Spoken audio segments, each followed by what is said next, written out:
Bismillahirrahmanirrahim. Assalamualaikum warahmatullahi wabarakatuh. Alhamdulillahirabbil alamin. Wassalatu wassalamu ala asyrafil anbiya wal mursalin wa ala alihi wa sahbihi wa man tabi'ahum bi ihsanin ila yaumiddin. Rabbi shrah li sadri wa yassir li amri wahlul 'uqdatam min lisani yafqahu qawli. Subhanaka la ilma lana illa ma 'allamtana innaka antal alimul hakim. Wala haula wala quwwata illa billahil aliyyil azim, amma ba'du. Alhamdulillah, bertemu lagi kita dalam kuliah siri ilmu usul fiqh, dan kali ini adalah siri yang ke-47 dan kita masih membincangkan tentang tajuk sumber ataupun rujukan hukum yang ketiga, iaitu ijma'. Pada kuliah yang lepas kita telah menyentuh berkenaan dengan definisi ijma' dan juga kehujahan ijma'. Maka pada pada hari ini kita akan melihat dan membincangkan tentang anwa'ul ijma', bahagian ijma'. Ijma' dibahagikan kepada dua bahagian. Yang pertama dinamakan al-ijma'us sarih, dan yang kedua dinamakan al-ijma'us sukuti. Apa yang dimaksudkan dengan ijma' sarih? Ijma' sarih ini ialah semua mujtahid yang ada dalam perbincangan ataupun mesyuarat itu menyatakan pandangan mereka secara jelas. Contoh, kalau ada 50 orang ulama ataupun mujtahid dalam perbincangan itu, maka 50 orang mujtahid menyampaikan dan bersuara untuk memutuskan sesuatu hukum. Contoh, mereka kata hukum sesuatu perkara ini adalah harus. Jadi 50 orang mujtahid yang ada ketika itu bercakap seorang demi seorang dan bersuara dan menyampaikan pandangan mereka bahawa mereka bersetuju menyatakan bahawa perkara itu adalah harus ataupun sebaliknya. Jadi ijma' sharih ini memandangkan ia adalah kesepakatan semua para mujtahid, maka ia menjadi hujah yang kuat, yang qat'i. Dan ini dikatakan tidak boleh dibantah ataupun boleh menyebabkan seseorang yang membantah ijma' sharih ini sebagai kufur wal-iyazubillah, kerana semua mujtahid yang hadir ketika itu bersepakat dan tidak ada seorang pun yang membantah. Jadi ia dianggap sebagai satu hujah yang qat'i, yang kuat, yang tidak boleh dibantah. Yang kedua adalah ijma' sukuti. Al-ijma'us sukuti ialah dalam perbincangan tersebut, contoh macam tadi 50 orang mujtahid, namun sebahagian sahaja, mungkin ada 30 orang ataupun mungkin 35 orang yang bercakap, dan yang baki itu mereka tidak bercakap apa-apa, tetapi ada tanda yang ditunjukkan oleh mereka bahawa mereka juga bersetuju dengan perbincangan, keputusan ataupun resolusi tersebut. Seperti mereka menganggukkan kepala, mereka menyatakan tanda bagus ke ataupun begini ke, ataupun apa-apa isyarat yang menunjukkan bahawa mereka bersetuju, ataupun tak ada isyarat langsung, mereka diam saja, maksudnya tidak membantah. Okey, jadi ini pada dasarnya juga dianggap sebagai ijma', tetapi tidaklah dinamakan ijma' yang sharih seperti mana kategori yang pertama tadi, cuma dinamakan ijma' as-sukuti. Jadi apa status ijma' sukuti ini? Ijma' sukuti ini para ulama usul fiqh tidak bersepakat. Maksudnya ada yang menerima dan ada yang menolak ijma' sukuti.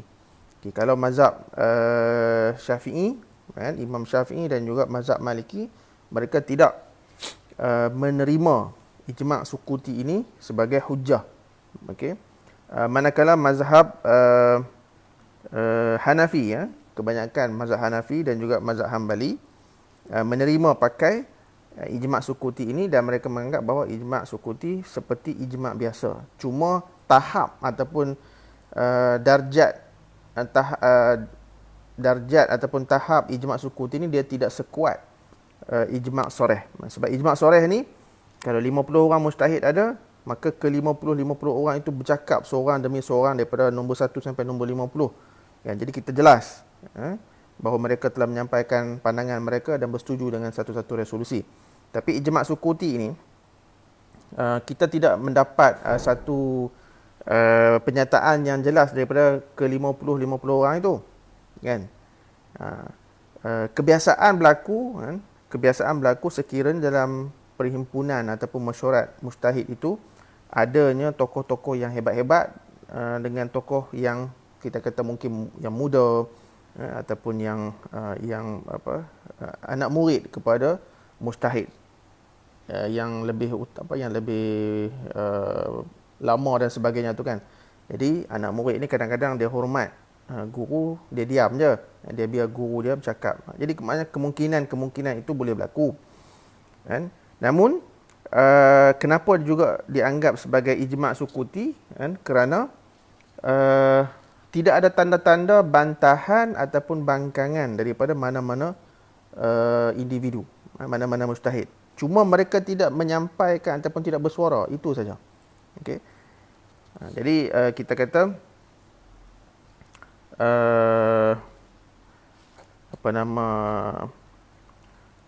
para ulama yang membincangkan tentang ijma' Sukuti ini memang berbeza pandangan dalam menerima kehujahan, iaitu ada yang menyatakan dia bukan ijma' langsung, kan, dan ada yang mengatakan ia ijma', cuma tahap kita panggil kekuatan dia tidak sama dengan kategori pertama, dan ada yang menyatakan itu bukan ijma' tetapi kita tak namakan ijma', tapi kita boleh ambil ia sebagai hujah.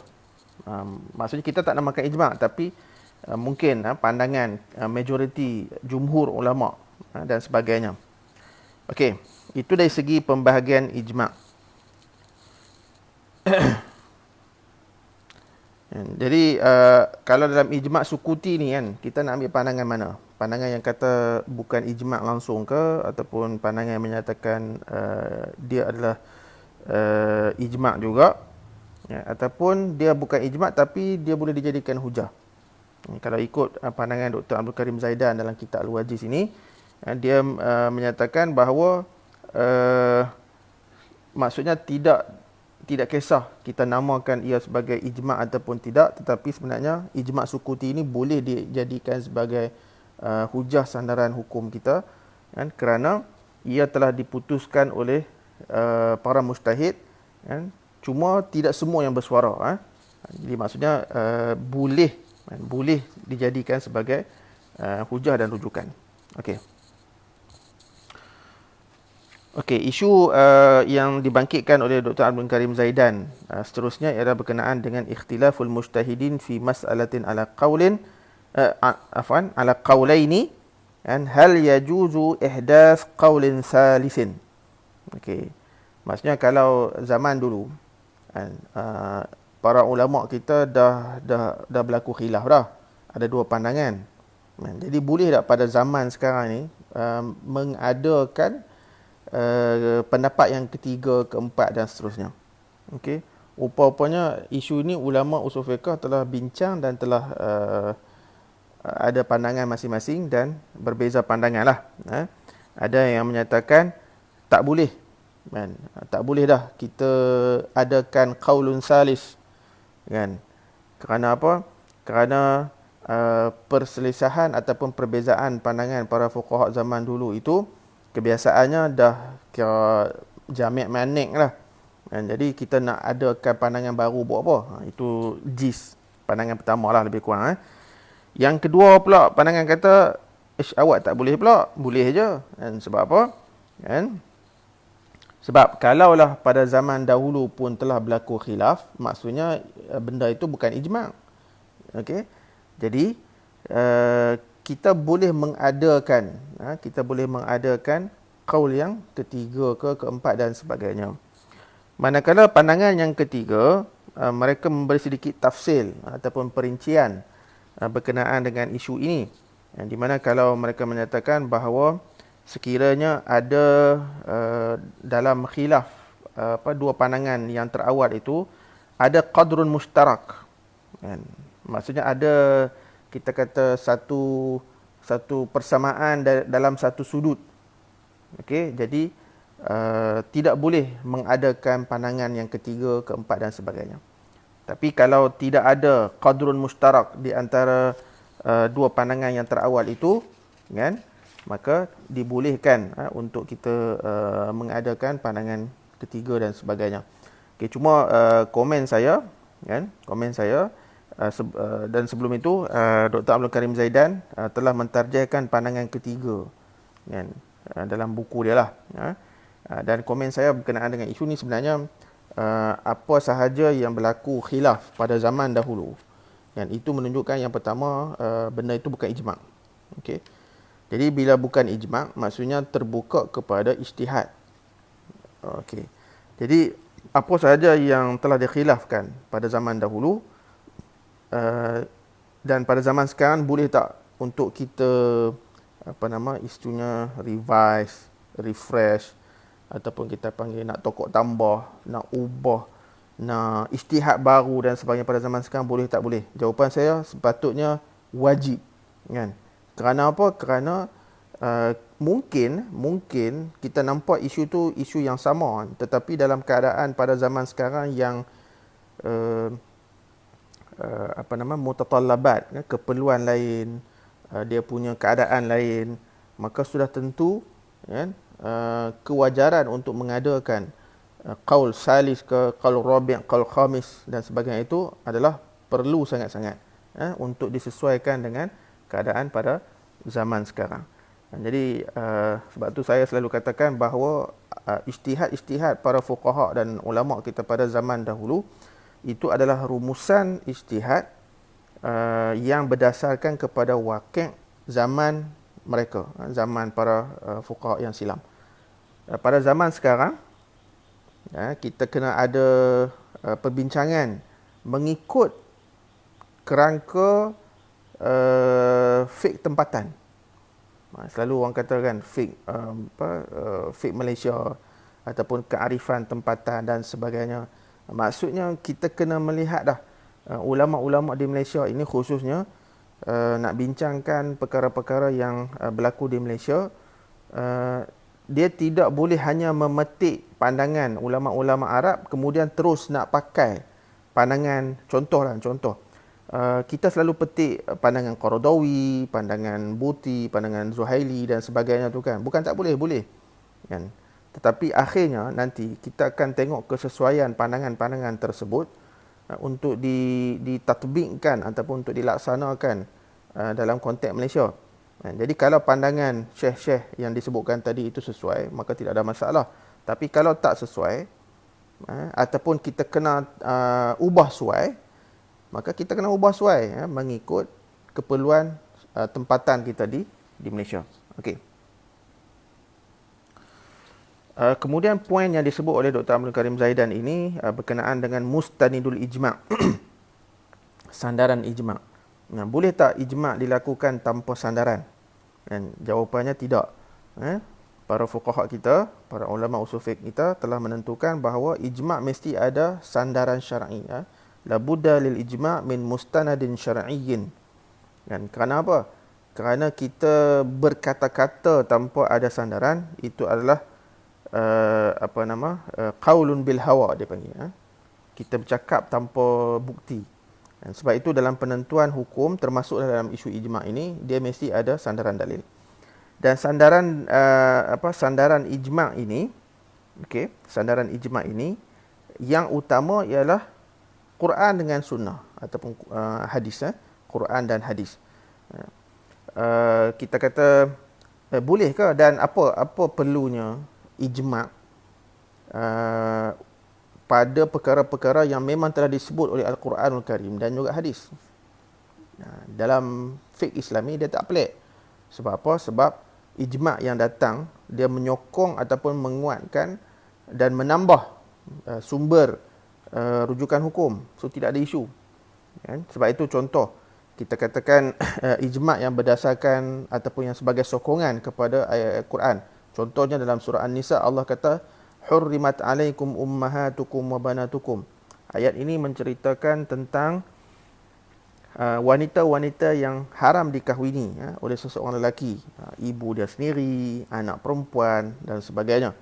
Jadi ijma' datang selepas itu, okey, dan menjelaskan bahawa di samping mereka yang dinyatakan dalam Al-Quranul Karim ini, ijma' juga telah memperincikan dengan lebih sedikit, iaitu yang dimaksudkan dengan hurrimat alaikum ummahatukum, diharamkan kamu berkahwin dengan ibu kamu, itu termasuklah ibu ke atas. Maksudnya nenek, moyang dan sebagainya itu turut haram dikahwini oleh seseorang lelaki.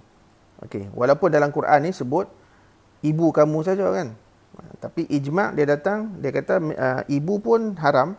Jangan kata ibu, ibu kepada ibu. Maksudnya nenek kita, nenek ibu kepada ibu, iaitu moyang lah, kan, juga haram dikahwin. Ini berdasarkan ijma'. Sama juga wabanatukum, diharamkan kamu berkahwin dengan anak perempuan kamu.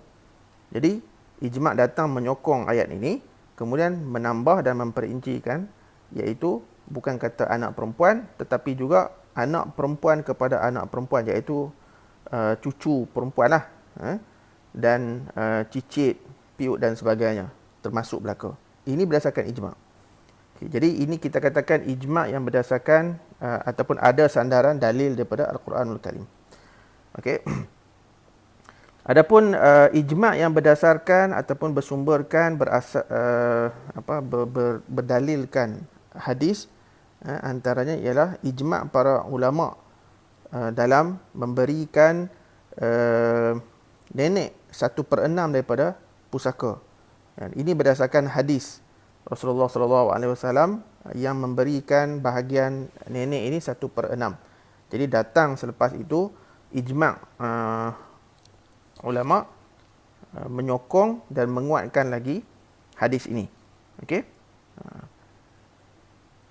Baik. Kemudian tentang adakah boleh ijma' ini berlaku atas kaedah ijtihad ataupun qiyas, ataupun boleh tak ijma' ini bersumberkan maslahah, uruf dan sebagainya. Okey. Jumhur ulama' membenarkan. Maksudnya sesuatu isu, kan, sesuatu isu, contoh bab contoh macam jam'ul Quran. Okey. Dihimpunkan Al-Quran dalam satu mushaf. Okay, penghimpunan Al-Quran dalam satu mushaf tu tidak ada dalil daripada Al-Quranul Karim, tidak ada dalil daripada hadis yang menyuruh secara direct, secara kita panggil terang-terangan, menyuruh para sahabat untuk mengumpulkan Quran dalam satu mushaf. Tetapi kenapa para sahabat pada zaman Abu Bakar tu telah di-push ataupun telah diminta oleh Sayyidina Umar, hasil daripada satu peperangan yang berlaku menyebabkan para hufaz Al-Quran ramai yang syahid dalam peperangan itu. Jadi menimbulkan kegusaran pada Sayyidina Umar, dan beliau berjumpa dengan Abu Bakar untuk menasihati dan meminta Sayyidina Abu Bakar untuk mula mengumpul Quran. Pada peringkat permulaan ada discussion, ada perbincangan. Abu Bakar dia tak berani sebab Nabi tak buat. Ayat Quran pun tidak ada menyebut. Jadi macam mana dia nak buat benda yang tak ada dalil kan? Namun berdasarkan kemaslahatan, umat Islam generasi selepas itu, setelah dinasihati, telah dibincang dan sebagainya, barulah Abu Bakar menerima cadangan itu, dan akhirnya benda itu telah disepakati oleh para ulama' secara ijma', iaitu pengumpulan Al-Quran dalam satu mushaf. Ini adalah kita kata ijma' yang berdasarkan maslahah. Sama juga kita kata azan yang ketiga. Apa maksud azan ketiga? Azan ketiga ni hari Jumaat. Okey. Azan pertama itu tandanya untuk pemakluman masuknya waktu solat Jumaat. Okey. Kemudian lepas azan pertama, ini kalau sembahyang biasa, bila azan pertama, azan kedua ataupun lebih famous kita namakan iqamat sebenarnya, tetapi kadang-kadang dinamakan juga ataupun diistilahkan juga sebagai azan, kan? Sebab lafaz dia sama je, kan? Cuma dia ada tambahan sikit-sikit, kan? Jadi Sayyidina Uthman pada zaman pemerintahan beliau telah mengadakan, menyuruh untuk azan ketiga. Kan? Azan ketiga ni bila? Iaitu azan ketika khatib naik ke mimbar. Jadi yang asalnya ada dua je. Satu azan pemakluman masuk waktu. Kemudian azan untuk iqamat. Untuk semayang tu kan. Tetapi Sayyidina Uthman telah mengadakan ataupun telah mengarahkan supaya ada azan yang ketiga. Iaitu pertengahan antara azan pertama dengan azan yang kedua yang biasa itu ada satu lagi azan. Iaitu ketika khatib naik mimbar. Baik. Azan ketiga ini memang tidak ada dalil. Kan? Tetapi diminta oleh Sayyidina Uthman, kan? Berdasarkan apa? Berdasarkan maslahat, khususnya bagi mereka yang tinggal jauh berkesempatan untuk datang mendengar khutbah. Okey. Jadi sebab itulah kita mazhab Syafi'i dan juga amalan kita di Malaysia, kita mengadakan 3 kali azan ataupun 2 azan, 1 iqamat. Okey. Mengambil peristiwa inilah. Dan itu telah berlaku berdasarkan maslahat, dan maslahat itu telah diperakukan secara ijma'. Kan? Maksudnya syar'inya perbuatan itu. Okey. Tapi ada juga, kan? Ada juga macam di Perlis mereka hanya mengamalkan 2 azan saja macam biasa. Dan di negara Arab, okey, juga hanya ada 2 azan. So kita di Nusantara kita mengamalkan 3 azan ni, so tidak ada masalah berdasarkan ijma'. Tapi kalau dah kata ijma', kenapa ada tempat yang buat 2, ada tempat yang mengatakan 3? Nanti kita akan sebut kenapa. Baik. Kemudian isu yang berikutnya ialah sebelum itu, maksudnya bila kita bincang bab sandaran ijma' ini, sumber rujukan ijma', okey, maksudnya dia boleh berdasarkan wahyu, iaitu Quran dengan hadis, dan berdasarkan pandangan jumhur, bolehnya ijma' itu berlaku dengan sandaran ijtihad, iaitu sama ada maslahah mursalah ataupun atas dasar uruf dan sebagainya. Okey. Baik, seterusnya poin yang disebut oleh Dr. Abdul Karim Zaidan dalam kitab Al-Wajiz ini ialah berkenaan dengan imkan in'iqadil ijma' wal khilafi, iaitu keboleh jadian ijma'. Maksudnya ijma' ni secara logik boleh berlaku ataupun tidak. Ada khilaf juga. Ada khilaf juga. Okey. Maksudnya jumhur ulama' lah, jumhur ulama' Ahlus Sunnah wal Jamaah ni menyatakan kenapa tidak boleh berlaku pula? Memang dah berlaku pun. Dalam kitab-kitab sejarah, kitab-kitab fiqh, usul fiqh, Quran fiqh ni memang dah nyatakan ini ijma'. So dari segi realitinya memang berlaku. Contoh macam tadilah yang kita bincang pada minggu lepas, ijma' yang pertama yang berlaku ialah tentang pelantikan Sayyidina Abu Bakar sebagai khalifah. Kan? Itu ijma' pertama. Kemudian ijma' yang seterusnya antara tadi yang kita sebut ialah tentang jam'ul Quran, pengumpulan Al-Quranul Karim. Yang juga berdasarkan ijma'. Jadi dari segi realiti memang telah berlaku. Namun kita kata ada juga sanggahan daripada satu kumpulan An-Nazam daripada Mu'tazilah. Okey. Kenapa dalam beberapa isu dalam perbincangan usul fiqh ini memetik nama golongan Mu'tazilah, golongan Syiah, bukankah mereka ni firqah yang dhallah ataupun firqah yang sesat kan? Jadi kenapa mereka diambil kira dalam perbincangan usul? Okey. Jadi jawapan dia, mereka ni bermasalah dari segi akidah je. Tapi dari segi fiqh, kan? Mereka ni lebih mirip kepada mazhab, contoh macam mazhab Hambali, kan? Khususnya mazhab Hambali lah. Okey.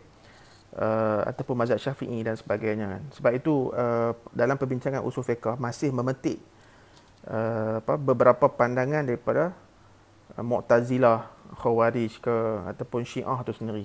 Sebab fiqh Syiah, kan? Fiqh Syiah ataupun fiqh Ja'far bin Sadiq itu dia ada fiqh dia sendiri.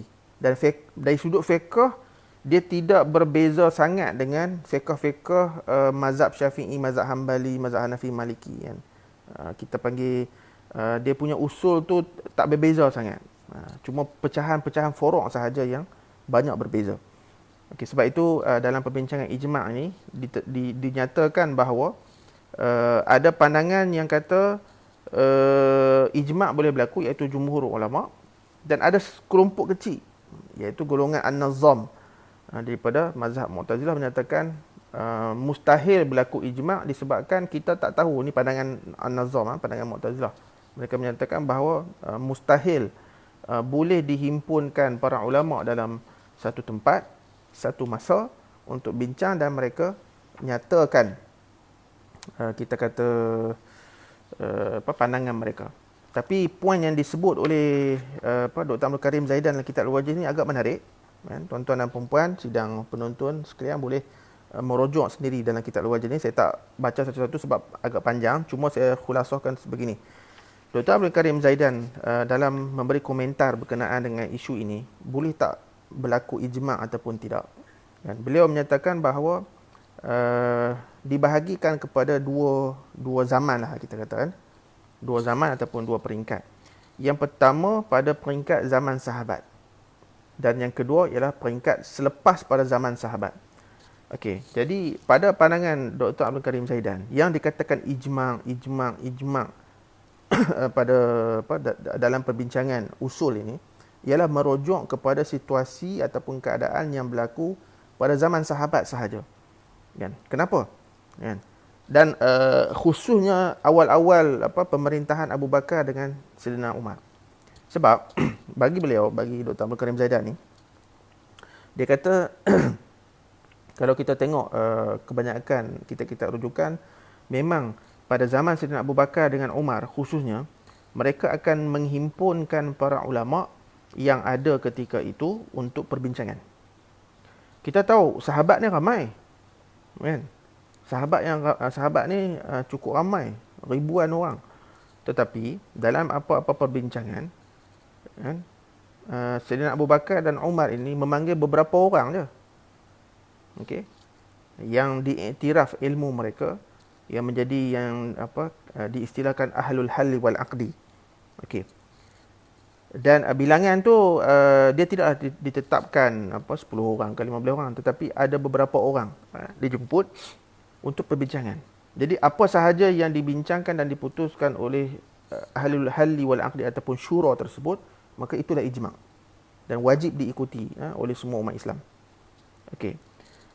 Adapun pada pandangan Dr. Abdul Karim Zaidan, yang dikatakan ijma' selepas pada zaman sahabat, ini menimbulkan sedikit kita kata bukan kata keraguan, maksudnya boleh dipertikaikan ataupun boleh dibincangkan, boleh diakademikkan dari segi perbincangan. Sebab apa?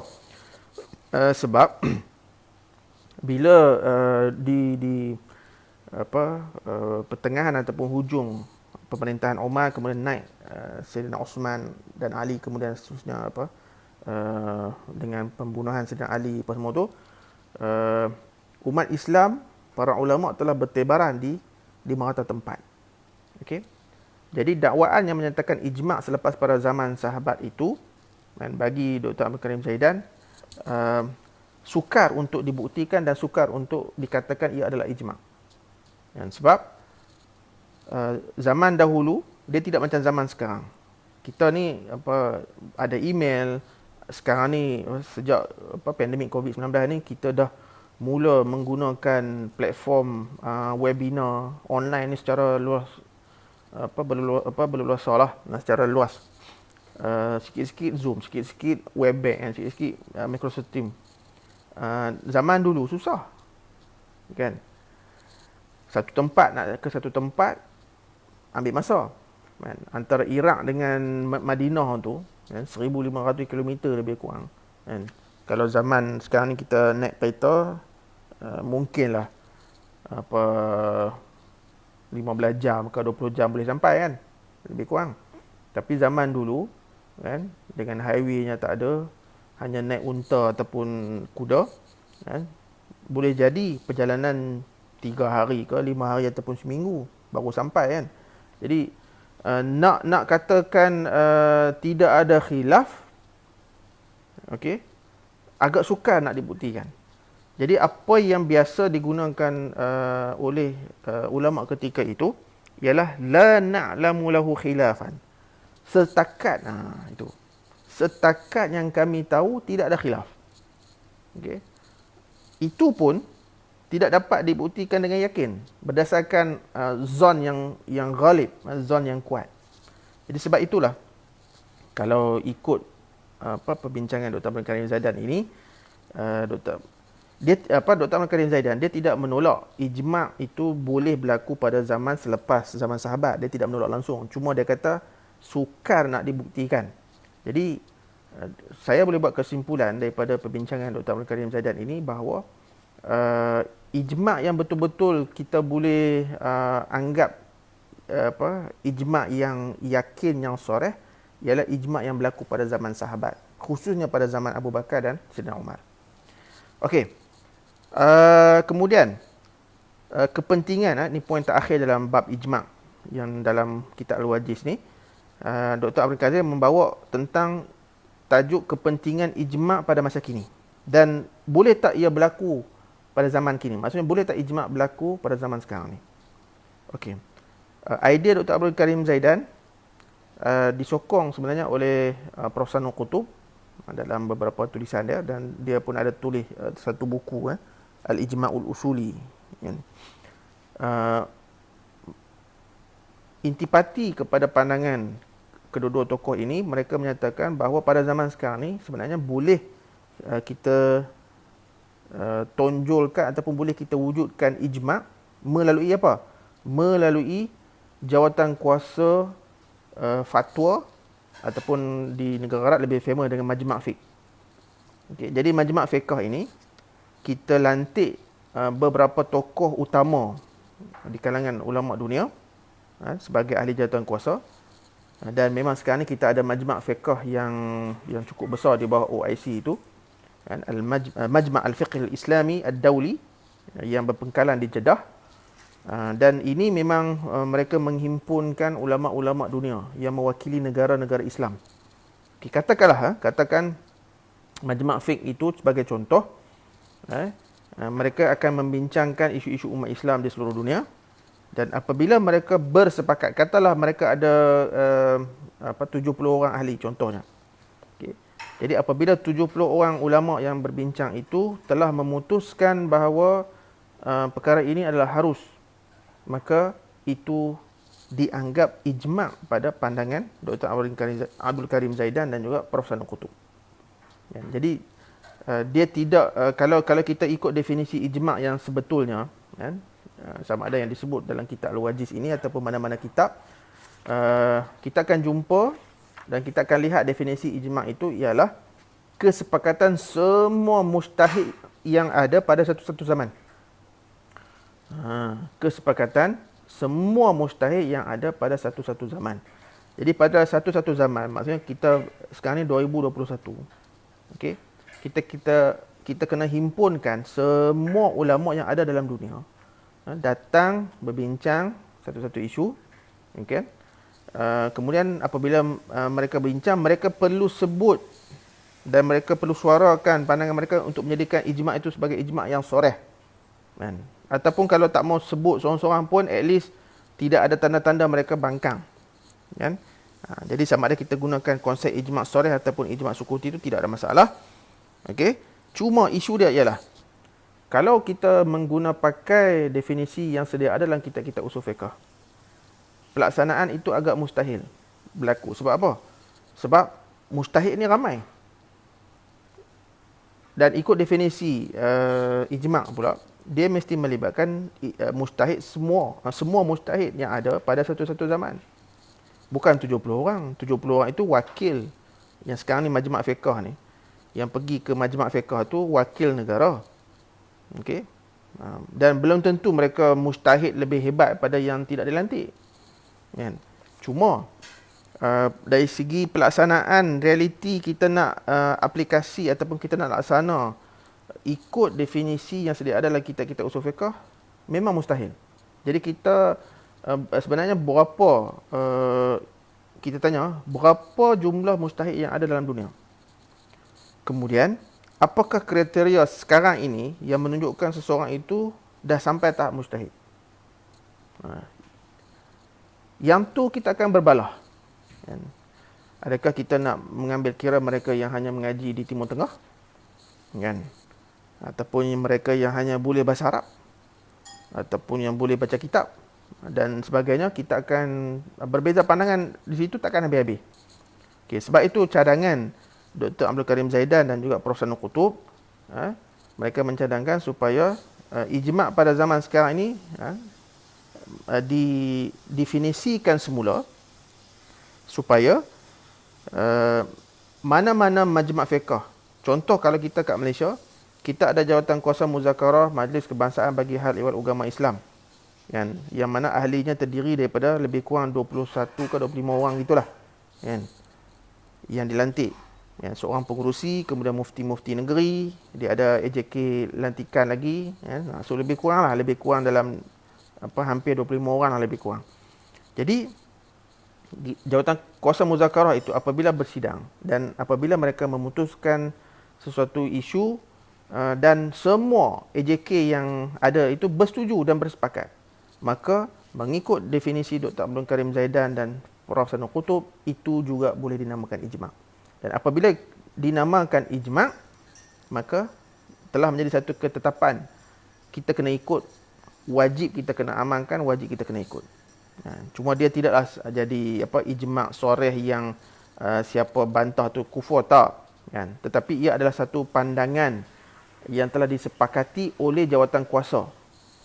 Ini bukan pandangan individu, tetapi resolusi yang telah dipersetujui oleh satu jawatan kuasa. Sama ada di peringkat Malaysia, di peringkat negeri ataupun di peringkat dunia seperti Majma' Fiqh yang ada di Jeddah itu. Jadi kalau kita nak berpegang dengan definisi yang sedia ada tentang ijma', maka jawapannya ialah kemungkinan untuk berlaku ijma' pada zaman sekarang tidak akan berlaku. Tetapi kalau kita boleh bersetuju dengan pandangan Abdul Karim Zaidan dan juga Sanur Qutub, maka fungsi ijma' itu dia akan berterusan menyelesaikan masalah-masalah ataupun isu fiqh yang berlaku pada zaman sekarang. Jadi wallahu a'lam bissawab.